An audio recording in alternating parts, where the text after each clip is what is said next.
Ekscytacja i niepewność to takie dwa odczucia, które towarzyszą mi na starcie przygotowań do sezonu 2026. Ekscytacja, bo w tym sezonie czeka mnie wiele ciekawych wyzwań, ale także wiele nowych rzeczy. A niepewność z tego względu, że doleczam kontuzję, której doznałem po Mistrzostwach Świata i która okazała się być nieco poważniejsza niż to, co na początku przypuszczałem. Niemniej jednak wracam już do treningu i bardzo cieszę się, że będę mógł wykonać pierwszą jednostkę treningową, pierwszy taki akcent, który przygotowuje mnie do sezonu 2026.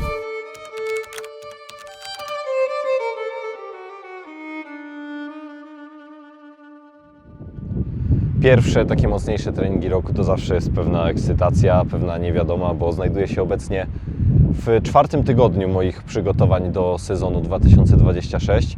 Nie robiłem do tej pory nic mocnego, bardzo dużo czasu spędziłem na rowerze i dalej też nieco spędzam, żeby nie sprowokować moich problemów, z których doleczałem się po sezonie. Natomiast dzisiaj pierwszy taki troszeczkę szybszy akcent, bo dziś wykonujemy 3 razy 3 km tutaj właśnie na pętli obok Zalewu Nowochódzkiego. Jest to taki typowy trening progowy, będę poruszał się raczej tutaj w zakresach tętna. Natomiast zmierzymy sobie na koniec jeszcze kwas i zobaczymy, czy rzeczywiście pod tym progiem zostałem. A taki pierwszy trening to jest właśnie też kalibracja, czyli jesteśmy sobie w stanie stwierdzić, czy rzeczywiście te tempa i te odczucia, które my przypisujemy progowym na dany moment, rzeczywiście progowe są. Także zobaczymy, na samym końcu będzie pomiar kwasu, także lecimy. Zapraszam do oglądania. Dobra, 10 sekund. Ruszamy do pierwszego szybszego akcentu przygotowującego do sezonu 226. Jak zapewne zauważycie, tempa, które będę osiągał na tym treningu, nie są jakieś bardzo wysokie w stosunku do tętna, które osiągam. Zauważycie, że w porównaniu do tych treningów, które udostępniałem Wam w tym roku, te konkretne tempa będą w granicach takiego progu tlenowego, czyli tego, co byłem w stanie biegać w zeszłym sezonie nawet na dystansach powyżej 30 km bez jakiegoś większego zmęczenia. Tutaj jednak należy pamiętać o dwóch sprawach. Sprawa pierwsza to to, że wracam dopiero po właśnie takim długim okresie roztrenowania i wracam również po kontuzji, także nie chcę od razu uderzać w bardzo szybkie tempo. Sprawa druga to fakt, że do sezonu, do jego początku mamy naprawdę bardzo dużo czasu, więc nie chcemy zbyt wcześnie budować formy. A sprawa trzecia to fakt, że w treningu progowym chcemy i dążymy do tego, aby jednak zostawać pod tym progiem. Także lepiej zacząć na samym początku za wolno i ewentualnie później przyspieszać, a nie zacząć zbyt szybko, wyjść ponad próg i nie zrealizować treningu, który tutaj jest wymagany. Standardowo tego typu trening biegałbym pewnie w tempach w granicach 3,05-3,10 na kilometr. I to jest taki mój sweet spot, można powiedzieć, który jestem w stanie później utrzymywać na tego typu odcinkach. Tutaj nie czuję, że jest to wysiłek bardzo ciężki. W skali RP określiłbym go może maksymalnie na 6, może nawet na 5 momentami. Z tego względu, że prędkości, które tutaj osiągam, tak jak wcześniej powiedziałem, nie są dla mnie niczym nowym i nie są one dla mnie zbyt trudne. Stąd też dążę do utrzymania zakresu tętna, który miałem zalecony tutaj przez trenera, a mianowicie był to zakres pomiędzy 164 a 172. I tutaj będziecie zauważać na pewno, że razem z progresją tego treningu to tętno coraz bardziej rośnie ku tej górnej granicy. Nie dzieje się tak dlatego, że męczę się coraz bardziej, natomiast po roztrenowaniu musicie pamiętać, że tracimy część adaptacji sercowo-naczyniowych, które mieliśmy do wysiłku w przeszłości. Dlatego też warto powściągać trochę swoje nadmierne zapędy w tym pierwszym etapie treningowym, tak aby później wracać stopniowo i progresywnie do tego, jaki poziom prezentowaliśmy przed roztrenowaniem. 2 minuty przerwy pomiędzy każdym odcinkiem. Bardzo lajtowo. Tempo 3,32. Czyli co ciekawe, niewiele wolniejszym tempem. Rok temu biegałem na przykład 18 poniżej progu tlenowego.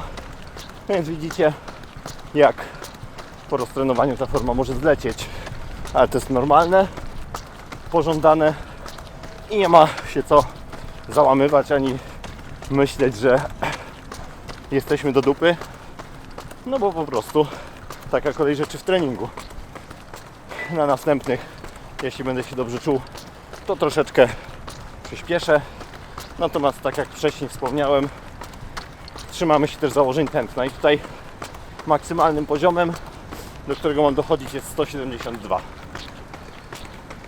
Gdybym miał określić, jak odczuwam tutaj właśnie ten trening, to mięśniowo jest naprawdę super. Nogi pamiętają dokładnie tego typu tempa i rytm, na który jestem w stanie się wbić, jest naprawdę fajny. Dodatkowo nie czuję tutaj już na szczęście bólu, który towarzyszył mi przez bardzo długi czas. Stąd też jestem w stanie skupić się bezpośrednio na wysiłku, a nie na tym, jak stawiam nogę, żeby ona mnie nie bolała. Co następowało po Mistrzostwach Świata przede wszystkim, kiedy zbieganie i zakręty w lewą stronę były dla mnie bardzo dużą męką. Tutaj na szczęście jestem już w stanie stawiać nogę zwyczajnie, jestem w stanie obciążać obie nogi w sposób równomierny, co przekłada się również na większą pewność w tym bieganiu. Tak jak wspomniałem na początku, trochę na samym początku towarzyszyła mi niepewność po tym powrocie, ponieważ nadal odczuwałem jeszcze dolegliwości. Kończę teraz już swoją terapię, jestem już na etapie ćwiczeń plyometrycznych, ale jeszcze trochę zostało, aby czuć się w 100% pewnie. Tempo dokładnie to samo. Samopoczucie naprawdę lekkie. Więc tą trzecią pobiegnę już przy górnej granicy tętna. Tak, żeby troszkę też zobaczyć, czy ta górna granica właśnie jest na ten moment tą granicą progową. A na ten trening specjalnie ubrałem nowe buty. Jak widzicie, trochę kiepski wybór, patrząc na pogodę, ale jest to mój debiut w butach startowych, które wielu moich kolegów i koleżanek z Hoka Garmin Teamu zachwalało, czyli Cielo X1 2.0. Bardzo pluszowy, bardzo taki mięciutki, na pewno mniej wymagający niż Racket X3, ale do takich treningów super. Jedyne co, no to troszkę może niestabilny, ale oprócz tego dynamit pod nogą jest. Co jest celem takiego treningu? Przede wszystkim praca na utrzymaniu prędkości progowych. I dlaczego lepiej jest robić czasami taki trening przerywany, a nie trening ciągły, czyli taki bieg powiedzmy od razu 10-kilometrowy? Z tego względu, że zastosowanie krótkich przerw pomiędzy tymi interwałami jest w stanie dać nam dosyć dużą możliwość takiej pracy szybkościowej. To znaczy, że na 10 km prawdopodobnie utrzymywałbym wolniejsze średnie tempo niż na tych 3 kilometrówkach. 3 kilometrówki natomiast mogę pobiegać nieco szybciej, nadal pozostając pod progiem, dzięki czemu nie tylko pracuję na samej fizjologii mojego organizmu, pracuję również na odczuciu mięśniowym, pracuję na przyzwyczajeniu układu ruchu do pracy na wyższych prędkościach, co też przekłada się na większe zróżnicowanie treningu, a co za tym idzie zmniejszone ryzyko kontuzji oraz poprawę tych adaptacji. Ja znacznie preferuję właśnie takie odcinki przerywane 10-15 minutowe, biegane 3-4 razy, ze względu na to, iż naprawdę czuję wtedy, że znacznie lepiej progresuję. Biegi ciągłe są oczywiście potrzebne, natomiast są one potrzebne głównie do tego, aby zyskać te takie specyficzne adaptacje do naszego biegania długiego, czyli w momencie już, w którym znajdujemy się bezpośrednio przed daną aktywnością, czy przed danym startem na długim dystansie, wtedy warto czasem wdrożyć takie dłuższe jednostki, aby przetestować, jak nasz organizm czuje się na tych prędkościach startowych.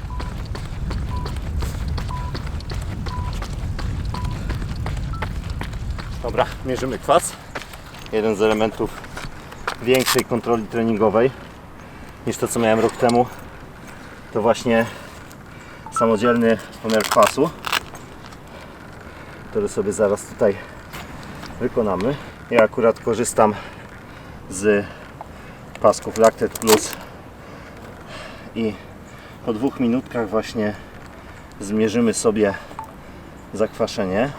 Robimy to w taki sposób, że mam tutaj takie lancety jednorazowe, którymi nakłuwam palec, wsuwam do analizatora pasek i opuszczam na niego krople krwi.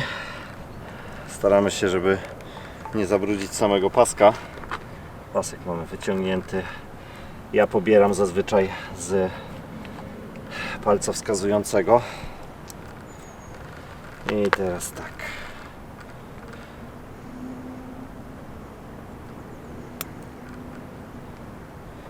Nakłuwamy pierwszą kroplę krwi. Przecieramy i teraz ostrożnie pasek do analizatora. Ok. I teraz kropelkę krwi opuszczamy na pasek. No i czekamy teraz na pomiar. Zobaczmy, w jakim stanie mój organizm się znajduje. 3,1, więc poniżej progu, tak jak miało być. Zazwyczaj pewnie na takich tempach miałbym około 2,0, natomiast mój próg jest na 3,80 albo 3,96 z tego co pamiętam, więc wszystko w porządku. Trening można powiedzieć, że jak najbardziej udany. No i trening zakończony pozytywnie. Jeśli chodzi o odczucia, to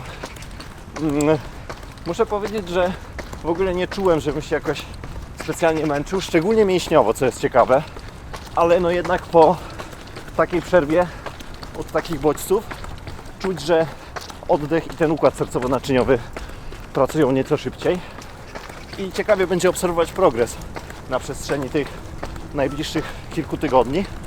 No z tego względu, że już mam nadzieję noga, mój mięsień piszczelowy tylny da mi już całkowity spokój. Będę w stanie zwiększyć objętość treningową, która jeśli chodzi o bieganie, to na ten moment była ekstremalnie niska, bo robiłem od 30 do 50 km tygodniowo. No i szczerze powiem też, że cieszę się na powrót do takich szybkich bodźców, bo zawsze daje to takiego poczucia trochę już trenowania, a nie tylko biegania. Więc zaczynamy już z tą serią odcinków treningowych z tego roku. A jeśli podoba się Wam to, jak pokazuję swój trening i drogę do następnego sezonu, będę Wam bardzo wdzięczny za to, jeśli rozważycie wsparcie mnie na Patronite albo na Suppi, na takiej platformie, gdzie możecie jednorazowo postawić mi taką wirtualną kawkę albo wirtualny makaron, dzięki czemu ja będę mógł bardziej rozwijać ten kanał i siebie jako zawodnika.